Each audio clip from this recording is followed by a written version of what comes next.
That's honey.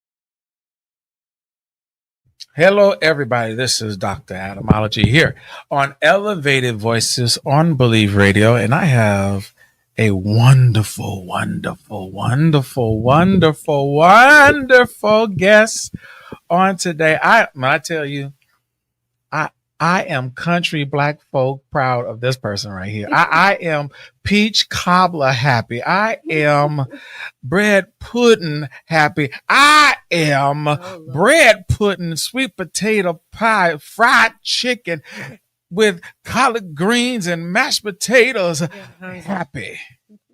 This person right here, I know, and I had the opportunity to work with her maybe 2 years on one of her projects, which we're going to talk about in this particular interview. She is a psalmist. She is a playwright. She is a actor. She is one of the top finalists of America's Got Talent. She is one of the natives here in Oakland, California.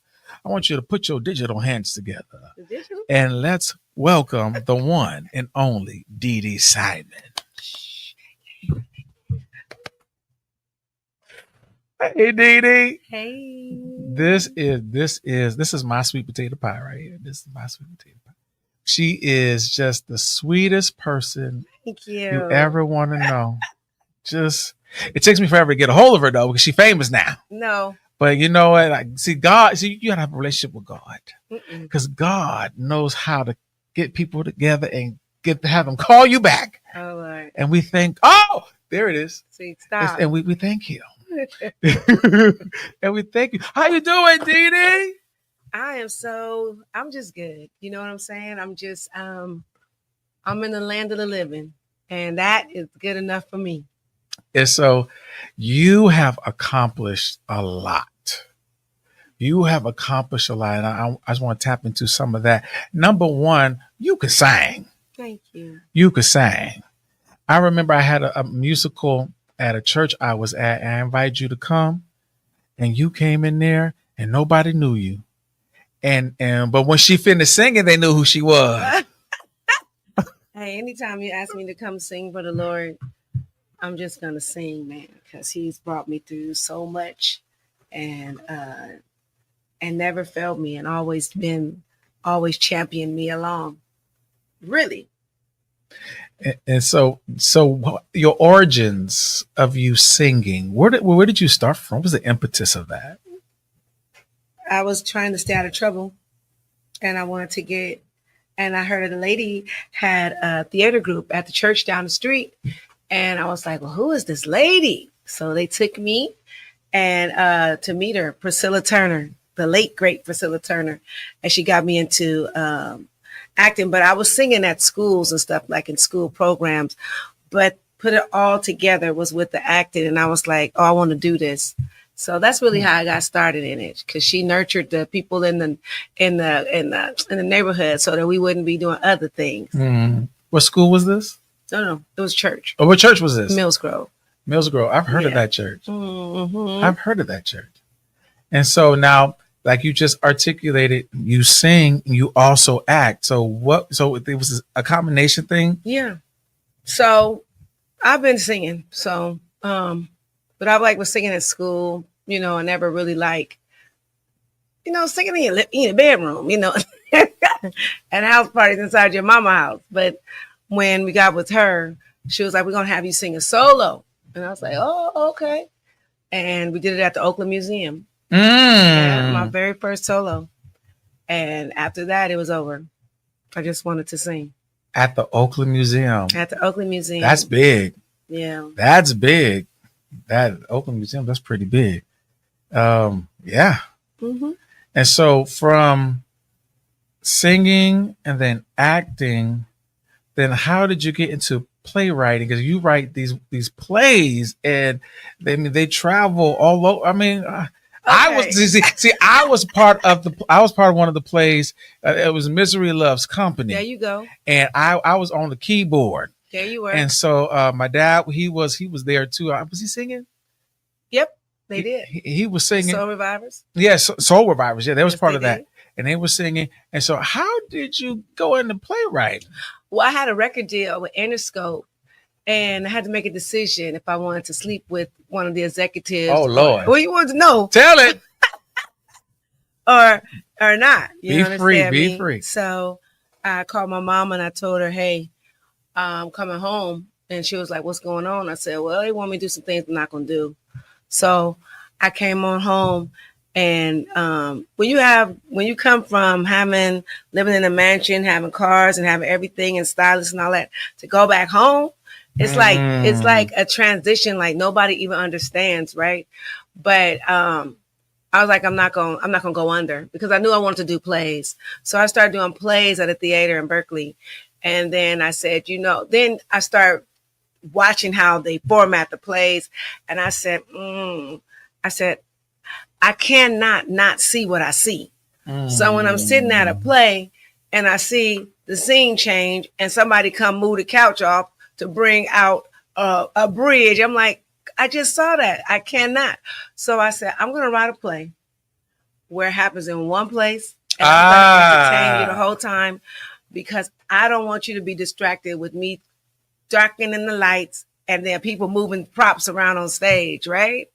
So I started writing plays, and it became therapy for me. And then I said, I'm gonna put my plays on the road. But I said I had to get my credit good. My credit was bad. A lot of people's credit's bad. So a lot of people got bad credit. So I had to work on my credit and got my credit up to where I was able to take my plays wherever I wanted to in the United States. But it was a process. I had to write plays for the theater, like the Natalie Cole story, and just to see how good I was, But then RuPaul came up to me and told me this was the best play I've seen in this theater. And that's when I ran. I ran for it. So, yeah, thank God for that. Wow. I know that's a piece of history I did not know. Mm-hmm, mm-hmm. Wow. And I'm going to say this as a man. I'm going to say this. Hold on. I'm going to say this as a man, because you said it. Mm-hmm. And so a lot of times healing comes from the community. Yeah. And so for that guy that made that sexual pass at you, mm-hmm. I repent on his behalf. Passes? Yeah, because we all are, men. We know, fellas. Listen, it's time to stop all that, and it's time to treat our women like queens and princesses. Mm-hmm. And so, and sometimes, when a brother mess up, fellas, we gotta support the women who are, dealing with that trauma. Yeah, and you know what? I was not going to.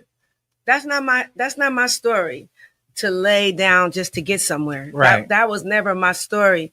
I really and truly believe I have people to look up to that were doing things in the community, like the Tonys, Too Short, E40, Richie Rich, Spice One. I don't want to forget nobody. Drew Down, the Loonies, 3 Times Crazy. I have people I'm looking at, and they're all men. Okay. All men. I'm like, well, they didn't have to move to LA to do their music. Right. They was able to do their music. And stay right here. Yep. But they wanted me to move to LA. I had to do my music there so that they could make sure that I'm there.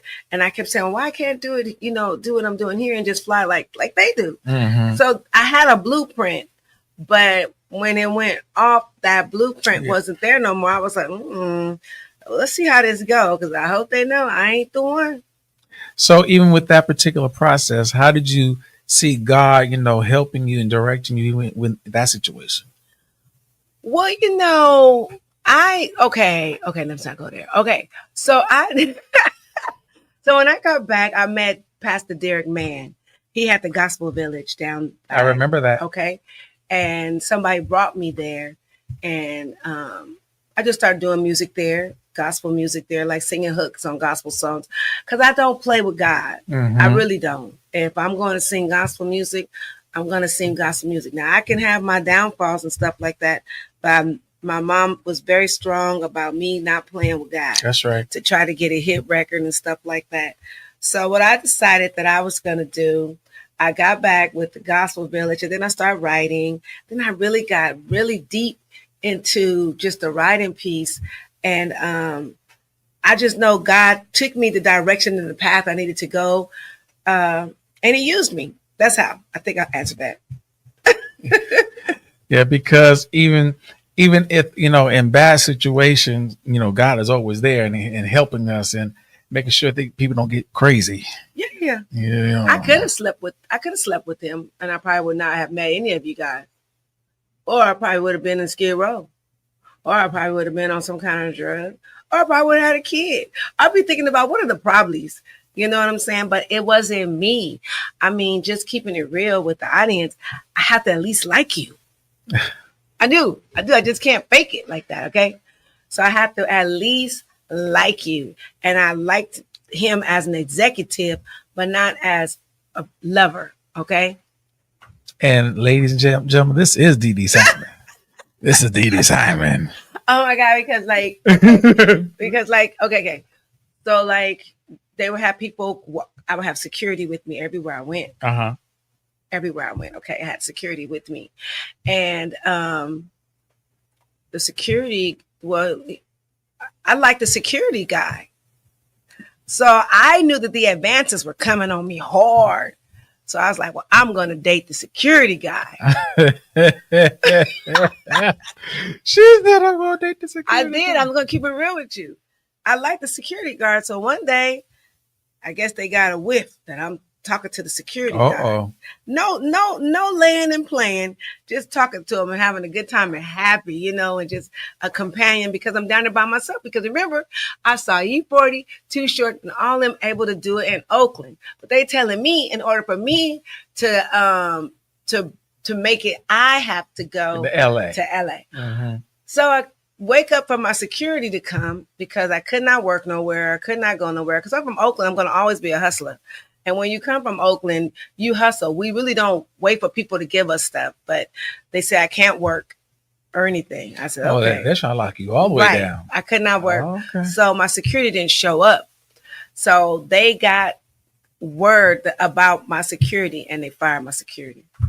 I never saw him again. So you had that real industry experience. I had a real industry. I didn't have the Me Too experience. I didn't go over people's houses or go to hotel rooms in the middle of the night thinking that we were going to talk about a record deal. I can't. I didn't do that. I know what that means when I'm coming to your hotel. Okay, I'm just going to tell it, Dee Dee. I just know what it means. You better. I know what it means. Because you know what, and I'm glad we were having this discussion because ladies, stop playing. Yeah. Stop playing because we're in dangerous times, and when the person asks you, "Oh, come over to my hotel room, come to my house, and we can talk about your record deal. We can talk about this and that."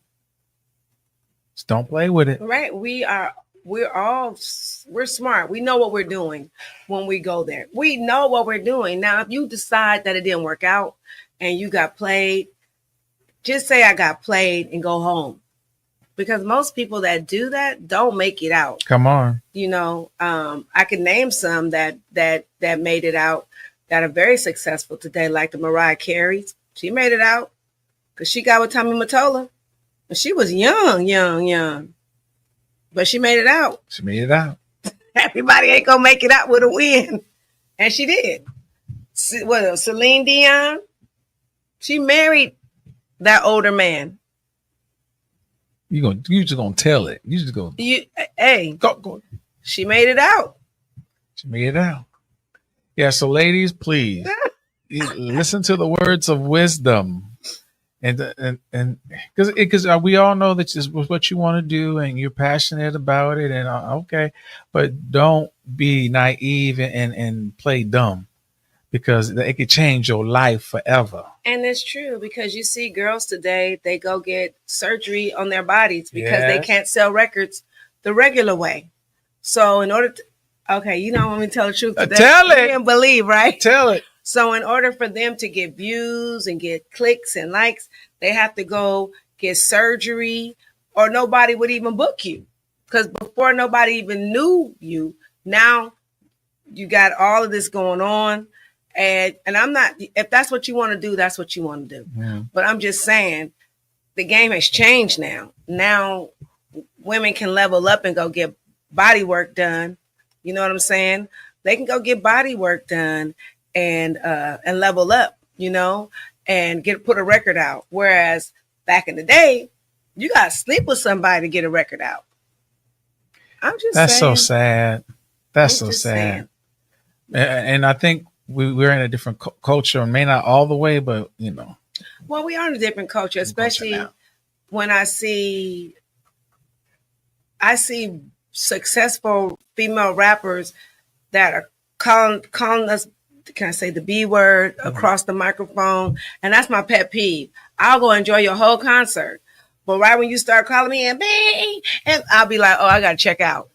I got to check out. Time to go. But then I see people my age at the concerts. And I'll be like, it'd be tripping me out. I don't think I'm better than you, but that has always been, okay. All right. And this is Dee Dee Simon. Yes, it is. She is authentic. There is no games. There is no nothing. So with that being said, I want to talk about America's Got Talent. Oh, yes. Because you were one of the top contestants on that. And I know Oakland, we voted. I know Bay Area voted for you. And These people did not vote. They didn't even know how to download the app. I'm telling you, it was difficult for me to download the app to vote for myself. So I know they didn't download the app. We don't know because we ain't seen the numbers. We don't know. But share your experience with that. It was very, I learned from the show and looking at all the other shows. Whoever you see all the promo for in the beginning, that's the person that wins. That's what I learned. And I've been watching these shows and I've been seeing who they've been putting out there, like more, they're getting more publicity than others. So in my experience, I didn't have to stand in line to go with a number on me to get in there. They just text and said, we want you on our show. And my musical director said, hey, we got a text from America's Got Talent. And I said, what? I didn't believe it. I said, what are you talking about? So then they wanted to do a Zoom with me. Now, I'm going to do a Zoom with you, but I don't know who's going to be on the other end when that camera come on. So I'm like trying to see if this for real, but it was really for real. And then they started doing a lot of interviews and a lot of people they want to make sure you're fit for the show. So you do, What does that mean? Like you're going to keep it entertaining. Should they tell you that? Oh, yeah. So you'll have out of 70,000 people, you'll get 100 people that they choose, but then they'll end up with 40 people. Everybody, those 40 are not on the show. It's maybe about 20. So you don't even know if you're going to, you say, I made it in the top 40. Say I'm in the top 40.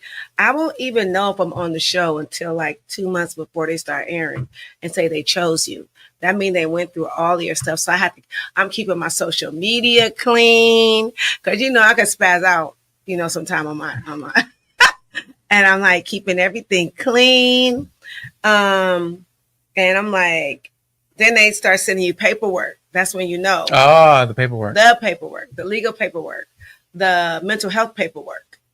Like if you paperwork. Like if you crack, you can't sue them. You gotta go, because people don't make it, they may commit suicide. It's very hard. It's very stressful because you're living in a hotel with a lot of other people and they're all competing. So you see people saying bye, the next day because they didn't make it to the next round.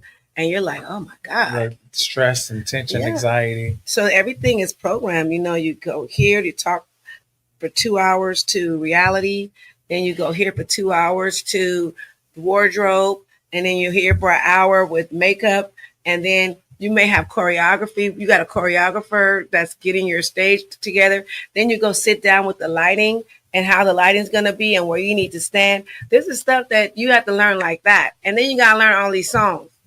I'm like, I don't know them songs y'all giving me. So And you have to memorize it. oh yeah. Oh yeah. Do you get like a night to like go to sleep and like work on it at nighttime? Oh yeah, you get time. You get like maybe about 2 weeks because then you have vocal rehearsal with the producers, and they're sitting there staring at you, and they all can sing. They're like all some of them from England or the UK. They all can sing. They're all talented, and they're looking at you like, "Are you okay today?" Are you okay today? Yeah, you know, and then say, "Well, do you want?" So, how do you feel about that song? So, in my experience, I'm like, "Well, I don't want to tell them I don't like the song." So I'm like, "Oh, I love it," and I just like, I don't want to sing this song. I don't want to sing the song. I want to sing what I know comfortably. But yeah, I didn't. But anyway, yeah, it was a great experience. I got to talk to Simon. He was so nice. That man is so nice. So he's not the villain. No, he is so very nice. So I would tell people, if you get onto these shows, go for the ride. Go for the okay. Say it again. If you get on these shows, don't get emotionally involved and connect. Go for the ride and do your best. Try to meet the producers. You know, let them not forget your name. And it's no funny business. You don't have to worry about nobody pressuring you to do nothing that you don't want to do. They're not doing that there. It's straight. It's so professional. Because, you know, when I won the Apollo. Oh, I missed that. Yeah, that was the year before. It was so professional. Wait. I didn't think nobody could be as professional as that. You won the Apollo? Yes, I'm the 89th winner. You didn't tell me nothing. I know.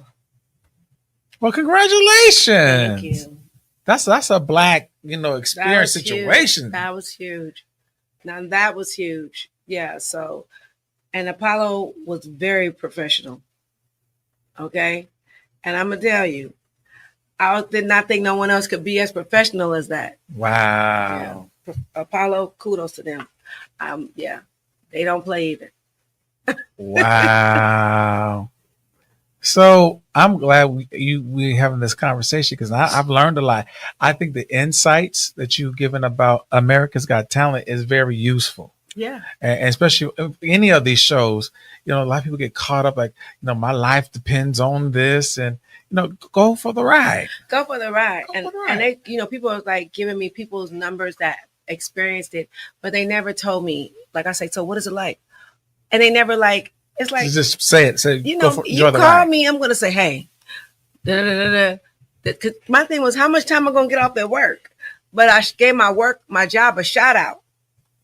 And when I gave them that shout out, it was the doors was open. You take as much time. Oh, I think I saw that episode because you did it right after. Yes, I remember that. So yeah. You sure did. And so with that being said, you have this wonderful new project, this play. Yes. That is going to start this month. Yes. This month, April 27, 2026 at 7 p.m. at the Douglas Morrison Theater in the city of Hayward, California. And the title of this play is called If These Wigs Could Talk. That's right. Okay, unpack that. What are these wigs? Well, I don't know. I said I need to write a new play. I haven't wrote a play in a while.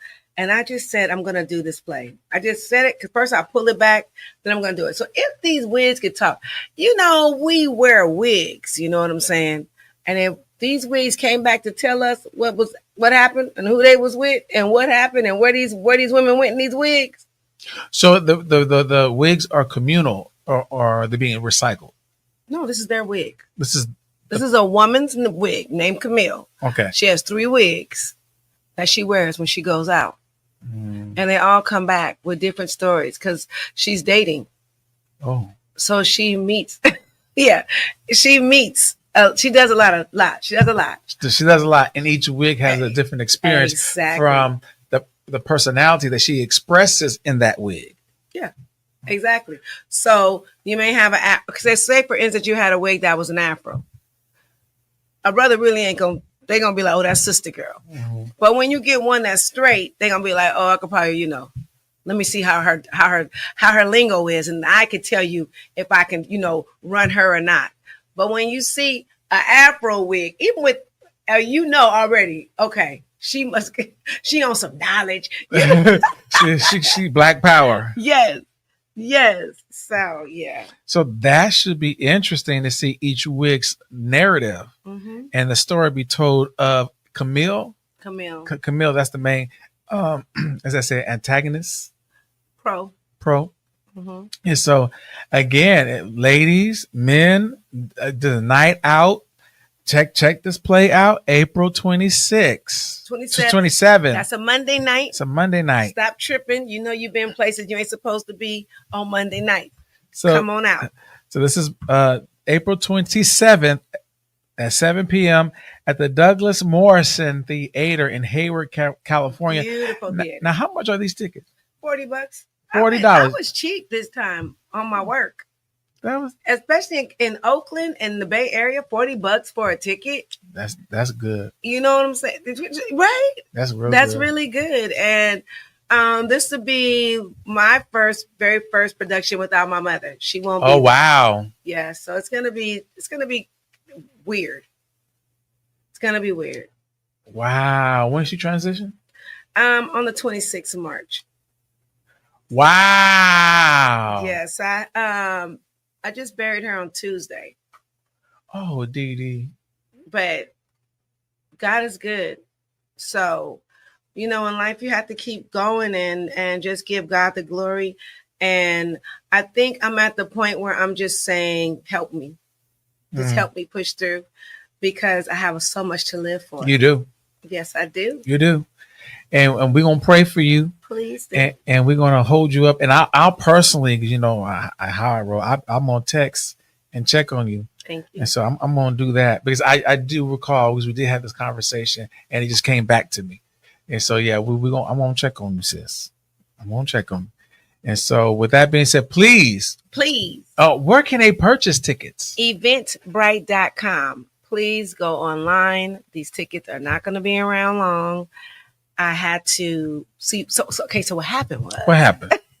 I like what happened. I'm in the middle of doing this play and getting it moving, right? Mm-hmm. And my mother is going through this thing. So I was like, had to pull back. So I'm almost like 2 weeks behind. Oh, got it. You know what I'm saying? I'm almost like 2 weeks behind. But it's going to be a great production. And, she's going to be there with me. Yeah. And yeah. It's going to be a great, even though she held me up a few weeks. You understand me, little mama? She held me up a few weeks. But I'm just glad that I didn't, that I did not. Okay, that makes sense. I'm glad I didn't cancel it. I would never do that. You just moved it. No, no, I did not move it. Ain't nothing changed. We're gonna do this play. Okay. I hear that. Yeah. So again, this is Dee Dee Simon, the playwright, the actor, the director, and this is If These Wigs Could Talk. Baby. April 27th, 2026, 7 p.m. at the Douglas Morrison Theater in Hayward, yes, California. Come get your laugh on. Come get your shock on. Come get this drama. Come have a good time so you could tell others because then it's been picked up and the lady wants me to bring the play to Los Angeles for Mother's Day. So I said, okay, after going back and forth. And I said that I will do it on Mother's Day. That'll be the first Mother's Day without my mother. Wow. So why not do something on Mother's Day? That sounds like God moving. He is moving. Sounds like God's so moving. Much has happened since my mother is up there cheerleading for me. Come on. Come on. These clouds are witnesses. Hey, And so, with that being said, thank you for coming and hanging out thank with you, me, Dee Dee. Etymology. Thank you. I'm Thank you. sorry it took me so long to get here. It took you a while. But I swear, I just be moving. So she gonna hang out with me more when she does her stuff. She gonna come right here Yeah, and talk about her stuff he right has a here. lot of knowledge, you guys, and I'm gonna get myself up to speed. And so I'm glad my sister came and hung out with me on today. So again, thank you all for tuning in to Elevated Voices here on Believe Radio Bay Area. And please, again, let's support Dee Dee Simon April 27th, 7 p.m. at Douglas Morrison Theater in Hayward, California. If these wigs. And parking is available. And parking is available. Parking is available. And so, again, thank you all so much. Thank you for tuning in. Thank you for coming. And until next time, you all stay elevated. This is Adam.